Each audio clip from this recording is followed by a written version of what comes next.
how long ago was that when you recruited him? Jeez, 4 or 5 years ago now. 4 years ago. Yeah, about 4 years ago.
really what it is, bro.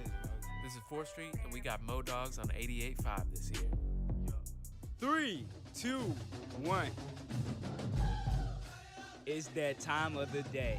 Welcome to the 4th Street Sports Show, an award-winning student podcast covering all things Golden Eagles. Welcome back to 4th Street. It is your host here, Smooth Ost, with the rest of the gang. To my left, I have Dima, Nathan, and to my right, I have Jackson and Charlie. How are you guys doing today, man? Percolating. Oh, Doing good. percolating like Miss Gloria Yes. says in the Fresh if you know her. So, guys, we have a special show as always. But before we get into things, first off, Southern Miss won a game this week, guys. 64-14 against Northwestern State. Just first impressions, if we got any. We're gonna get into it, but obviously, the 28-point favorites coming in, but I don't think anybody expected to see 64 points on the board. Yeah, Southern Miss did what they were supposed to do, so that's all you can really ask for in that game. Of course. But without further ado, we will preview our show. We have special guests on with us today. We have but the head coach of the men's golf team in Eddie Brescher and Pat Rattanayanon with us, who just came off winning first place at the Jim Rivers Intercollegiate, where they excelled. Phenomenal. Started They off played the phenomenal. season. Starting off the season, guys, in the debut. So that was phenomenal, and we'll talk to them later. We'll have them on later. But without further ado, let's hop into our Eagle Eye. And as always, we will give flowers later in our show. But I'll hand it over to you, Charlie. Let's kick a goal. So we've been, we've been covering soccer for the last couple of weeks, and obviously them starting their first Sun Belt games. We read it during the football game and saw a 3-1 victory. We were like, wow, against Marshall to start off that conference play. So Ryan Smith first scored in the 28th minute, followed by a goal from Bernadette Stefan on an assist from Esmeralda Figueroa, and then she scored one herself on an assist from Ilana Izquierdo. So the attack in the SEC games was kind of a question. They've been outshot in every single game, including this one. But here, they converted pretty much half of their opportunities that they got. So Alex Helbing also came up with 5 saves and earned a win to her record. So it's a pretty big way to start the Sun Belt Conference slate for the Golden Eagles. And that SEC competition looks like it might have paid off. And we'll see if that's true when they face Louisiana Monroe this Thursday, again on the road at 7 p.m. Yeah, moving over to volleyball now, and the Golden Eagles face probably their first speed bump of the season as they had a losing record in the Jacksonville State Invitational. They started off with a loss to Auburn in 3 sets, and then they lost to the Jacksonville State Gamecocks in 4 sets. The Golden Eagles would bounce back against Jackson State in 4 sets thanks to Mia Wesley's 16 kills and another double-double from Kenzie Smith. Mia Wesley finished with 52 kills, and she continues to climb up those national rankings. She has just been an absolute star this year. The Golden Eagles will host South Alabama this Friday and Saturday to open up Sun Belt Conference play.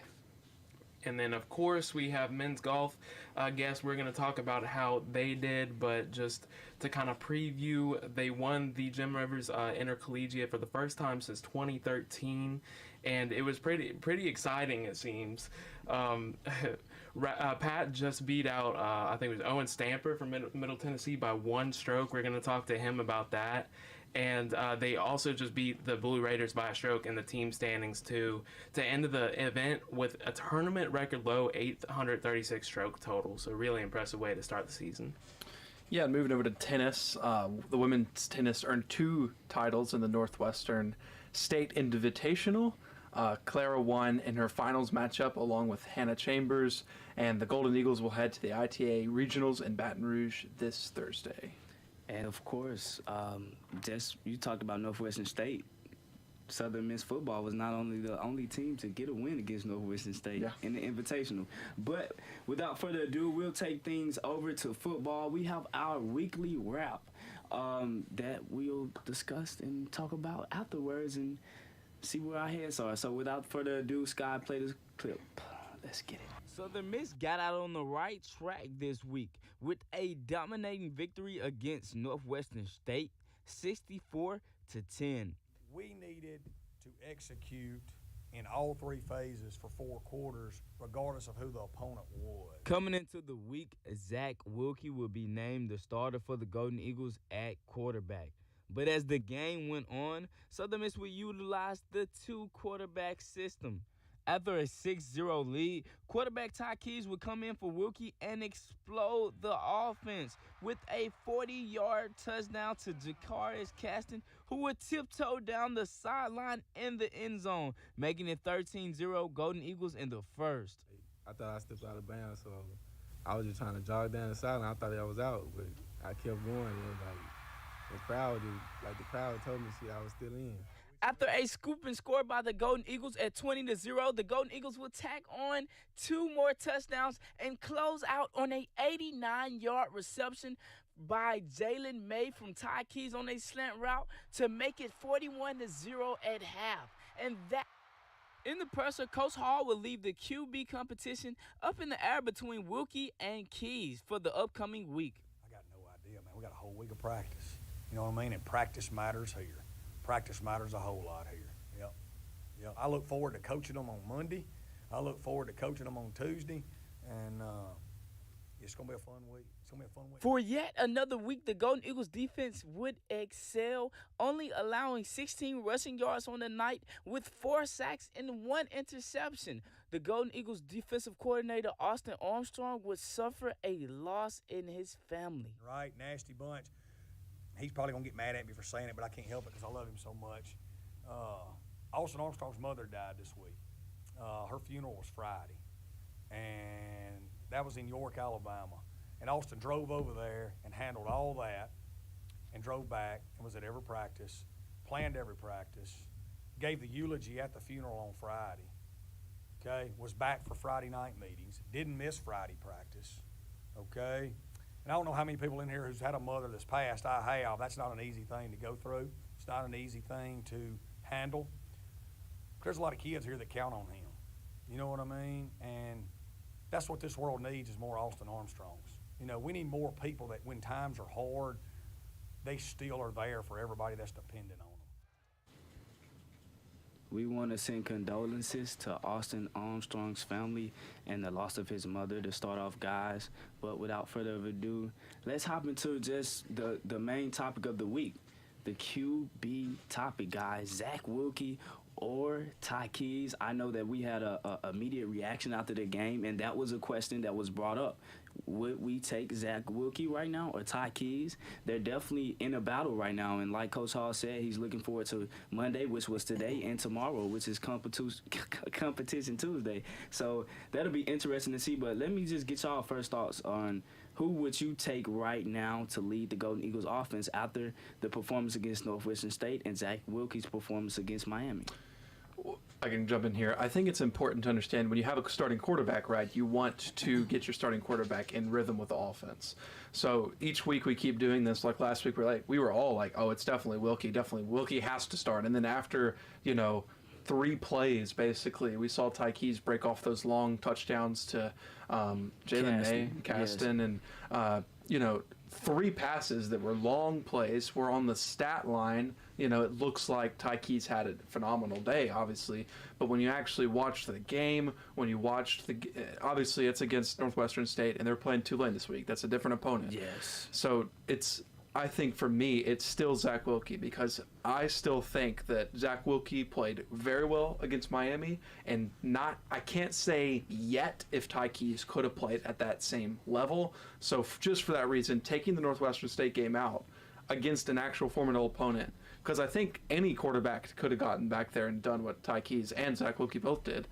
So if you take that element out and just take what it is, I think Zach Wilkie has to start, and you have to have a starter. We said this on the preview pod for Northwestern State. You can't keep having this. Maybe this week this, maybe this week this. And Will Hall said, yeah, it's a great situation to be in, and I agree with him. It's a great situation to be in where you have 2 quarterbacks, but big teams like Ohio State, for example, they have two great quarterbacks, 2 5-stars, but they're not saying Kyle McCord's going to play over C.J. Stroud. You know, they're saying C.J. Stroud. You got to pick one, and so your offense gets in rhythm with that quarterback. You're right, Demon. Michigan's doing that. Yeah, Michigan is doing that. But I wanted to say, you know, I've been thinking about that. And going into the season, Ty Keys was the, you know, clear number one QB. And for me, Zach Wilkie has looked better. I mean, we saw him, you know, shred Miami in that first half, basically. He looked better than Tyler Van Dyke. But I see it as if you start Wilkie, it's like, you know, that says something about Ty Keys. Ty Keys is in his second year. Obviously, his year got cut short last year, and then you're judging his performance off of one game earlier this season against Liberty, which he got hurt in too. So I see starting Zach Wilkie as kind of cutting it short on Ty Keys. Will Hall's not going to say this publicly, and I don't even know if he's going to say this privately, but barring injury, that was probably the worst case scenario that could have happened, because you had your starter in Zach Wilkie, and he was frankly outperformed by Ty Keys against Northwestern State. So now he has a really tough decision, and he talked about in the presser that he's comfortable with going with 2 quarterbacks. He's done it before at the lower levels, but it's really interesting to see, because I believe, like Deemley, you said, and I know we're not as good a situation as Ohio State is, but you got to have a guy, right? You got to have a starter. You got to have a backup, in my opinion. I think that's how you create successful environments in college locker rooms, and it's really interesting to see, because Will Hall could go either way, and I don't know if we could blame him. As Wilkie, I would go with him because he did well against Miami, but he looked less than stellar at times against Northwestern State, whereas Ty Keys was on point. So he has an interesting decision. I know we might know by Wednesday, but we probably will not know until Tulane. I expect both of them to play. Bold take by Jackson right there, but I would definitely have to agree, Jackson, just off the statement that you said that, hey, it was kind of a worst-case scenario when you think about it, with Wilkie getting outplayed by Keys when, you know, you thought Wilkie was the guy coming in Miami. He played a great first half. And you guys have a valid point also, Dima and Charlie, that Wilkie has been the guy. He looked phenomenal against Miami. We don't know what Ty Keys would have looked like against Miami, and that's something that we will never find out right now. But it will be interesting to see what happens coming up in the coming days. I think it will be interesting. And you also mentioned the fact of the 2 quarterback system, but that was also on the lower levels. I'm not sure if that would be able to work on a you know, Division I scale, as it has more than likely on the Division II scale for Will Hall. So that would be interesting to see. Also, I would like to point out that Tulane right now is 3-0. They are coming off a win against Kansas State right now, a 17-10 win, which was kind of an upset a little bit right there, but I was not too shocked about it, but that is something to take into account right now. Go ahead, Dim. I know you have something. Yeah, and I kind of talking about that. I was talking with Kelly Camarda, which is kind of a preview of what's to come later in this week, as I've been doing the weekly interviews with other beat writers from other schools from who Southern Miss is going to play in football, and he was saying that something that Tulane fans are kind of not worried about, but really keen in on is they, just because they know Will Hall came from Tulane, they do not know what is the offense Southern Miss is going to run just as much as Southern Miss, and we all don't know what offense Southern Miss is going to run. And like I asked this question, like if everything would have gone perfectly against Liberty and they still would have lost, would Ty Keys have started against Miami? I think so. Okay. Because So if that answer is yes, then in my opinion, why wouldn't he start against Tulane if he's healthy? that's exactly what I'm saying. Just because there's a final statement on this, but you know, you go into the season, like I said, QB1. What does that do to him, his tenure at Southern Miss, if you go with the true freshman? I mean, he was brought here to be kind of the future, and obviously we're judging him off of really just not even a handful of games. I think it's unfair not to go with him, especially you can't judge based off of the competition he played last week either. Whatever choice he makes, he's going to have to get it right, because this is a Tulane team that went to Manhattan, Kansas, and only gave up 10 points against a pretty good Kansas State team. So that defense is going to be a lot better than Northwestern State was. So it's really going to be a challenge. And Southern Miss, Will Hall, he's got his work cut out for him, so we'll have to see which way he goes. Yes, and just to add to that, the discussion we had on just right after the game, I think that whichever quarterback you go with, you have to know that that guy will be able to execute. And, you know, this is a a monumental decision for the season because whichever guy you go with, you have to stick with at this point. There's no going back. So he has to choose the guy that he believes can execute the most. And kind of, we don't know yet on our side yet, just being the journalist side. We don't know because we've not seen enough of them yet to decide which one, because on the flip side of things, we've only seen Ty Keys for a handful of games. So, you know, we've only seen Wilkie for a handful of games. So that's something that will be interesting to take into account. Yeah, and I do agree with Will Hall that, like, this is, 3 weeks ago we were sitting in here after the Liberty game, or 2 weeks ago, whatever it was. Yes. And we were saying, are we going to run the superback or a quarterback on Saturday? And now we're trying to figure out which quarterback to run. So, I think that's a way better situation to be in than they were after the Liberty game. On that note, I do think the defense will keep them in the game enough. It's just which quarterback is going to help them have the best opportunity to win on Saturday. We've been talking about offense this whole time, and we're going to wrap up. But, yes. I mean, this last minute, we can just say that the defense has done their job every single game. Even last year, we knew that they were going to bring it this year. Jackson, we were going to kind of pick on you because they do look better than last year, and that's saying something. And again, just shout out to Coach Armstrong just being able to coach this game. Yes. And he, we didn't know that. I mean, he looked like he was still bringing the energy, intensity. Yeah, Yes. and the teammates. I mean, it looks like they love him. They really love him, and he's made an impact here. He's going to be a head coach somewhere. one day. Definitely. We're definitely still sending our prayers to Coach Armstrong. But without further ado, we're going to take a break, and we will be back with our special guest. We have head coach of the men's golf team, Eddie Brescher, and Pat Rattanayanon coming on with us. They just won the Jim Intercollegiate Tournament. We'll be back. Jim Rivers Intercollegiate Tournament. We'll be back.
to 4th Street. As always, you know we play California Love on 4th Street, guys. And we are back with our special guest, welcoming on head golf coach here, Eddie Brescher, and Pat Rattanayanon.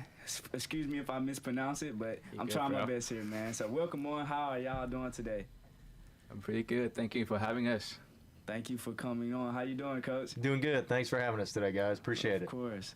So, guys, if you don't know, they are coming off their first place win, guys. Their first win at the Jim Rivers Intercollegiate tournament since 2013, where they started their season out. And Pat here actually went and finished 11 under par, taking an individual medal, taking first place. So, Pat, could you just tell me just your overall thoughts of the tournament, man, and just how was the feel just to get this first place win here? Oh, I mean, it's a first up in 4 years for me, so basically, technically it means a lot, and it's so tough to win the golf tournaments, like 120 guys in the field, coach. That's correct. It's so tough to win, and, well, at first just try to be my best at the day, and somehow my second day, my putter got so hard, and then it, like 6 under, tie for a lead, and then last day I actually hardly sleeping on the last night, like barely sleep. Like my roommate Randy Pui told me, "Oh, I hear you flipping over all the night." I'm like, "I'm sorry, man. I'm so nervous." Come out last day, play pretty good too.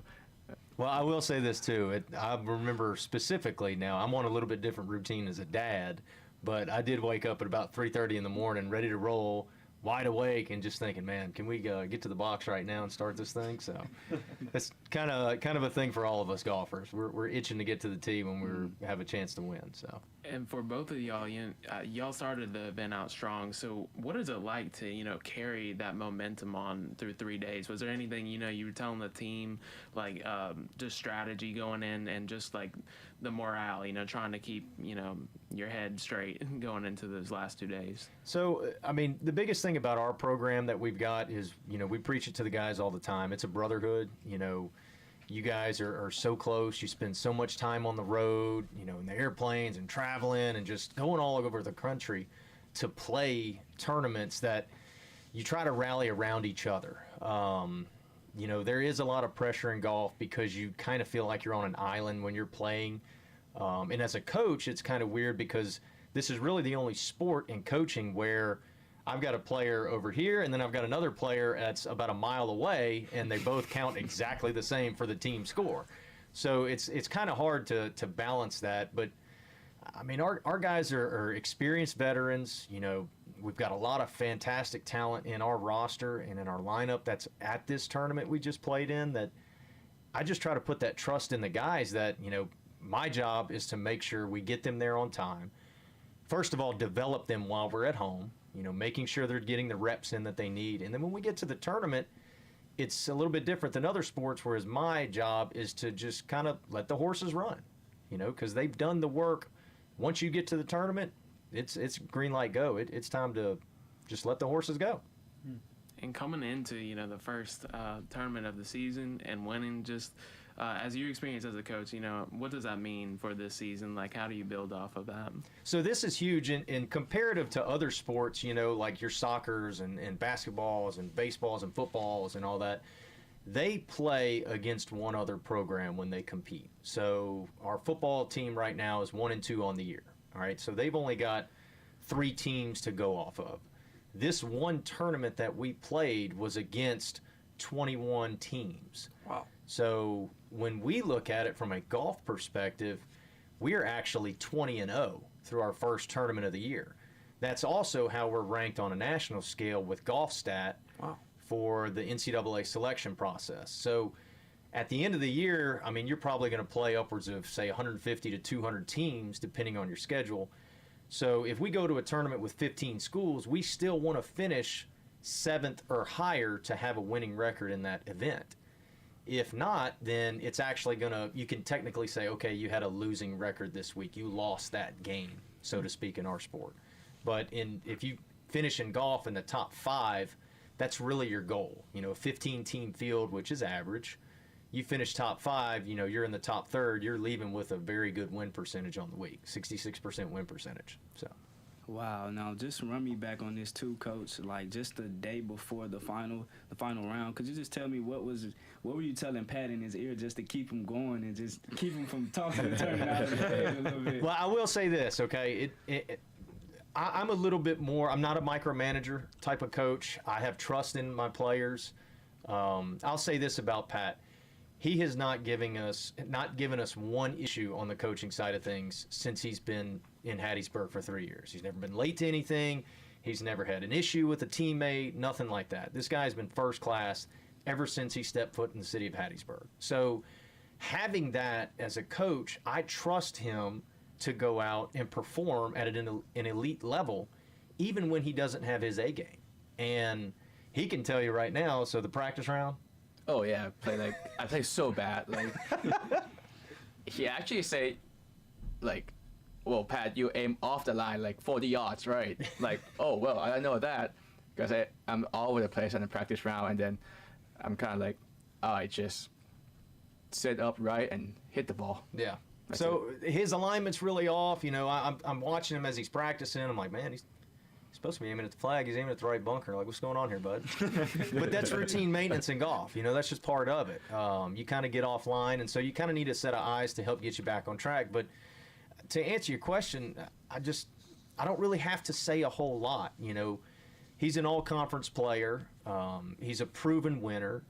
I have that trust in him, and to not even known this guy 5-6 years ago, and for us to have that kind of trust in each other as a coach and a player and as a program, that didn't happen overnight. But we're at the point now to where it's like, hey, I'm going to get you to the tournament. I'm going to provide you with all the resources you need to be successful. But when we get there, it's go time.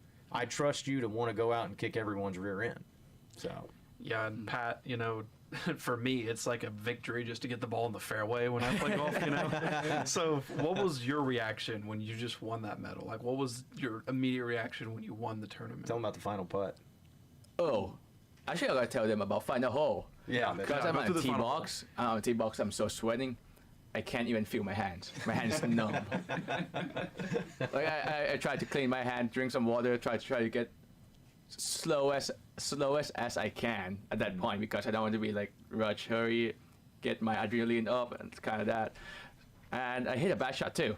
I hit it way right, and then you kind of figure it out. Hit it on the green, have 2 tough putt for the win, and have 5-footer for the last putt to win. And it's happened again. My hand is numb, and somehow I make it. And see, that's where as someone who's been around this game for a long time, I knew that. I knew exactly what he was thinking. I knew what he was feeling. I've had the pleasure of being in those situations at his age before. So to know what he's going through in that moment, it's very important for me as a coach to kind of step in and give him that comfort of, hey, and again, what he's talking about is that approach shot he hit into the green. It was a back right flag tucked over a bunker. If you're in the bunker, you're dead. The ball's sitting up about 2 inches off the ground in the rough, and I kind of noticed that when we rode up.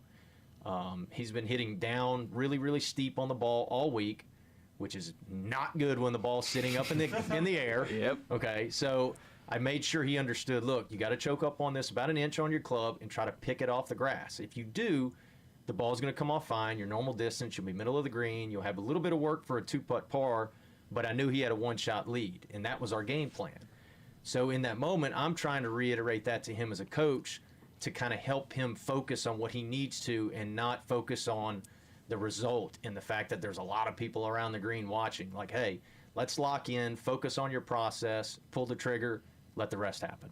So at that moment, were y'all aware of like the score, like how close it was? Okay. Oh, I'm that guy. I'm doing the live score, so I know every guy's on the field score since the first hole. So I kind of realized like how many shots we back, how many shots we up for 5-6 hours. Yeah. To be honest. Wow. Well, that's a pretty great finish, and just want to talk about some of the other players that finished too. Dupuy finished 7th, Cameron Clark 19, Robbie Latter at 28. Just as a whole, Coach, how are you evaluating this performance and individually what you like from your team? So we've got a lot of talent. We've got a lot of depth this year. We've talked about that in amongst our team. Last year's program was very successful, and that was kind of a good breakout for the program. And we've been building to that for quite some time. Last year, it just seemed like, man, we're always knocking on the door. When's the door going to open up? You know, when's it going to open for us? And as you guys know, in golf, it's just very difficult to win. As Pat said, he played against, 125 players in this tournament. And it's very difficult to beat that many people. You have to play some very stellar golf. So the players that we have, we've got 3 all-conference players coming back this year with Pat, Ryan Dupuis, and Robbie Latter. All 3 of these guys are proven all-conference players in our previous conference that we were in. Cameron Clark has been a huge addition to the program. He was a transfer that came in from one of those other schools up north in Mississippi. So, yeah, that maroon school up yonder. But anyway, I've known Cameron since he was 16 years old. I recruited him really, really heavily out of high school. And then when the whole COVID situation happened, he decided he wanted to get his master's degree. We were able to scoop him back up and get him down here. And a lot of people don't realize this, but since he stepped foot on campus and put a black and gold uniform on, which has been since January of this year, he has not shot a round of over par since he's been in Hattiesburg. Wow. So he's a very huge addition to our program as well. The other guys, Cam Guidry, Bennett Ruby, Walker Wise, and Tommy Latter, all great players, all some of the top-ranked juniors, whether it be from their state or their countries. These guys are huge for us as well. So we need to see if we can get them developed and get them to help contribute to our team's success. But we've got a lot of talent this year. Coach, just kind of talking about your team, you mentioned off air how important that 2019 recruiting class was. I believe Pat was involved there. Mm-hmm. So how important is that as they mature, as they're now underclassmen? How does that kind of shape your program? So that recruiting class, and to be kind of going back, which I know, Pat, you know about this, but so Pat and Robbie were our 2 freshmen of that 2019 recruiting class. It takes time to have an impact as freshmen when they come into collegiate golf, but they were actually the number 5 ranked recruiting class in the country for that year as freshmen that contributed to their team's success. So to be a top 5 recruiting class in the country, that's fantastic. Then you throw in Bryce Wilkinson in there, and then you got the total package. Because Bryce ended up with the career scoring average for Southern Miss Golf in his 3 years here. That's huge. Because of what those guys have done to this point has helped our team be in a better spot for future success. And as I said, when's the door going to open up? Well, it opened up this week for us. And as we leave to go to Wake Forest this Saturday, hopefully it'll open up again for us. Pat, going off of that, just being with lots of these guys for a couple of years now, and just since you've come to Southern Miss, how have you seen the team grown just with your teammates and individually? Oh, my team's going great. I mean, other guys, great dudes, and practice so hard. They all kind of push each other to their peak of performance. Like, we all brotherhood. And team's going well. Of course. So, Coach and Pat, just what's to look forward to with this men's golf team right now, just starting out so hot on the season? Well, we've got a good schedule ahead. We leave this Saturday. Like I said, we go to Wake Forest. Game in the Bahamas, right? Yeah, we won. Oh, yeah. So, and look, I remember when I was in school, that trip for Hawaii, when Coach made us qualify for it. We were out to shed blood on each other, qualifying to see who was going to get to go to Hawaii. So I get it, but it's a great schedule we've got. It will be caboosed with the Bahamas trip. Great field there. I know Duke will be in that field, so we'll get a chance to play against them. Sam Houston State host is VCU over there, so there'll be about 12 teams in that field. But leading into that, we've got Wake Forest this week. Stellar field, you got Penn State, Cincinnati, Kansas State, Wake Forest, who's always a national championship contender. So, we're going to see some great competition there. Got a couple weeks off. We go to the West Coast. So we'll cover coast to coast, and we'll go over to Oregon State for their tournament, play some West Coast teams, come back, be a little bit more local. We'll have 2 days to turn around, and then we hop up to Little Rock to play against their tournament, or play against their field at Chenal Country Club.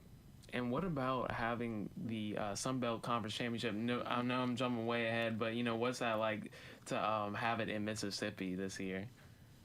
I mean, it's great. By like a fan base, we have a big family of guys that live in Meridian. You see Meridian, Bryce? Yeah. Well, Madison. Yeah. Madison, I'm sorry. It's going to be a good crowd over there. And it's just hour and a half away from Hattiesburg. That's fantastic. Yeah, and so that's something that we knew that the Sun Belt was coming open for bid, and obviously a lot of people don't understand, but it has to be a neutral site. So we can't just go host the Sun Belt Conference Championships at our home golf course, because then we'd have to give up the rights to be able to play that course for a year, being that it's a neutral site. Think of baseball as Omaha. That's what we want to recreate with this, to make it where it's pretty much fair and kind of an open game for everybody. Otherwise, you could be a 10 seed, but a 10 seed in our sport on your home golf course, you're not a 10 seed. So, know the course. But we do hope to make it very similar to, say, when baseball was at the MGM Park down there where the Shuckers play. We want to make it feel like a home game for us. Coach, before we get you out of here, and Pat, any last words? No, appreciate you guys having us on. It's fantastic. Thanks for what you do. Thanks for promoting Southern Miss Athletics, and appreciate your time. Appreciate your time. Yeah, Thank you so Thank much you. for y'all. Yes. Appreciate it. Ladies and gentlemen, that has been head men's golf coach Eddie Brescher and Pat Rattanayanon, who just won the Jim Rivers Intercollegiate tournament. The man who left the left. Thank you. So we will be back in a few with our flower section, and we'll be back. This is 4th Street.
4th Street Sports Show on Southern Miss Radio.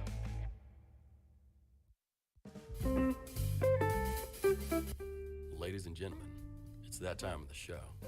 We're now giving flowers.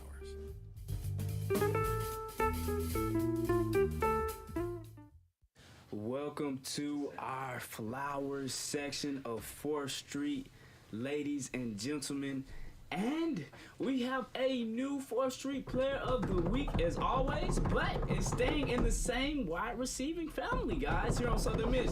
So, drum roll, please.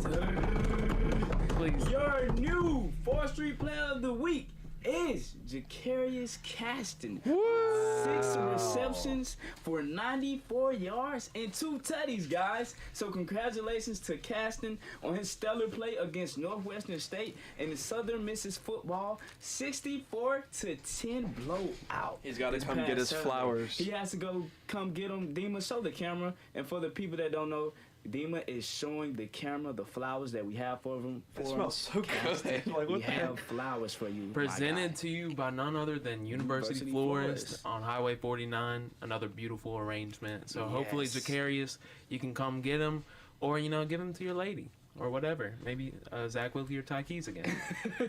Whatever you want to do, but they are yours. They are yours. So congratulations to him. But let's move on to some more honorable mentions and flowers. Also, I just want to say, just again, congratulations and thank them for coming on. And the men's golf team and head coach Eddie Brescher and Pat Rattanayanon coming on with us and talking to us with them winning their tournament this past week, the Jim Rivers tournament hosted by Louisiana Tech. So congratulations to them again. And Pat was also one of our finalists for 4th Street Player of the Week. He did not win, but I think he would be my candidate for 4th Street Player of the Week. It is definitely hard to win a golf tournament, guys. So Yeah, some fan actually commented, was saying, you know how difficult it is? So It is. Yeah. it's very difficult. I could barely even get the ball to the fairway. Oh, gosh, I can't I don't even know what it is, like 18 holes 3 days in a row. Well, we got a lot of honorable mentions to get into. Oh, scroll, guys. Because somebody also said, what about Swayze Bozeman? And it was like, we were talking, we're like, man, do we leave Swayze off of it? But we were like, that is a breakout game for Caston. And he ended up winning, so congrats to him. But Swayze just scored that defensive touchdown in the game from a strip sack by Dominic Huon. And I mean, he also led the team, I think, 8 tackles. So, I mean, I was watching him. He was reading plays before pre-snap. So, just a great game for him. And what about Natron Brooks, y'all? Oh, my God. I mean, he just earned Sun Belt Conference Special Teams Player of the Week. And I thought it was interesting that he is only trailing Alabama's Kool-Aid McKinstry for most punt yards, return yards in the nation. When I was tweeting out that game and Northwestern State was punting back to Southern Miss, I'd always be typing out okay, Southern Miss can get the ball at their own 30-yard line or whatever. But then I'd have to delete that because Natron Brooks would take it past the 50, and it would be Northwestern State's yard line. So no matter what the punter did, Natron Brooks was getting it 20 yards almost every time. Almost every time, and I was like, man, he is going to take one. He's fixing to break one. And man, he got pretty close. He got close. There's one that I thought he got. I thought he was out of there. They got a couple leg tackles on him to slow him down, but he definitely had a stellar game, especially just punt returning and just all around game from just special teams. Shout out to Mason Hunt too, right, Charlie? Yeah, he was named to the Ray Guy Award Punter of the Week list. It's 8, and then tomorrow they're going to announce the winner. He had a 44.3 yard average, and all of his punts, I think 4 punts, were within the 20, including a 53-yarder to the 6-yard line and then 1 to the 2-yard line. So having all of your punts within the 20 and then having 2 of them within the 10, that's impressive. Very. So also, just want to say too about Natron. I thought it was interesting. 7 punt returns is the most in program history. You'd think it was kind of more, but it did seem like he was really active. And I just want to point out 145 is the second most in program history.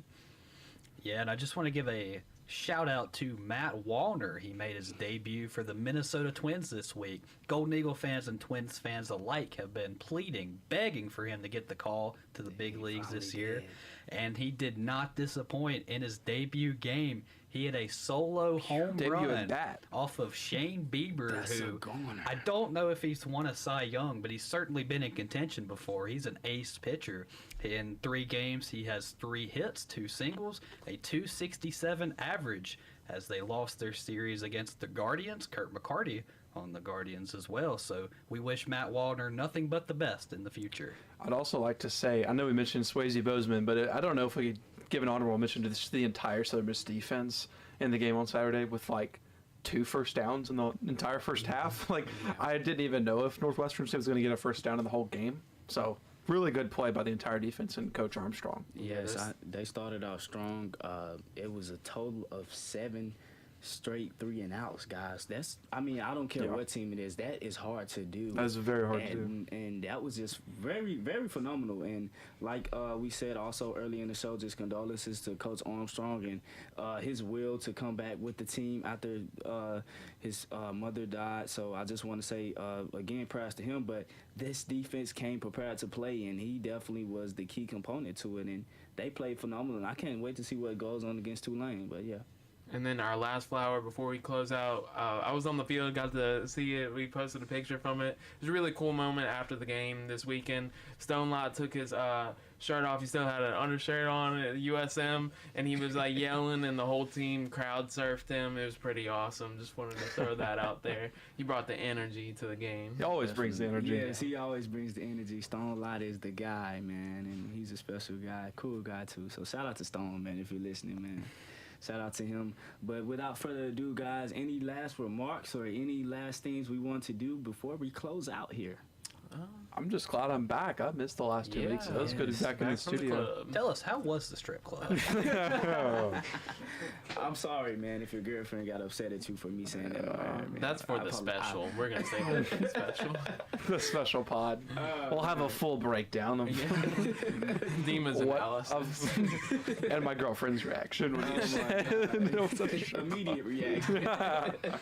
But without further ado, guys, that has been 4th Street. No, I'm not going to do the screech this week. I'll save it.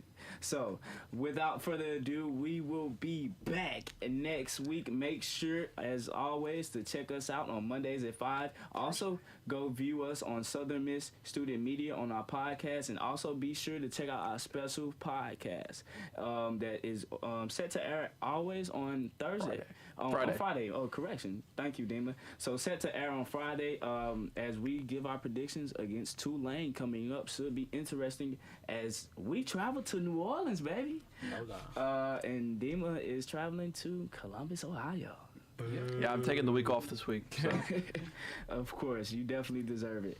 But without further ado, that has been 4th Street Sports. And enjoy your day, ladies and gentlemen. We'll be back Mondays at 5. 4th Street, baby. 3, 2, 1. This has been the 4th Street Sports Show. Tune in next Monday at 5. Sister!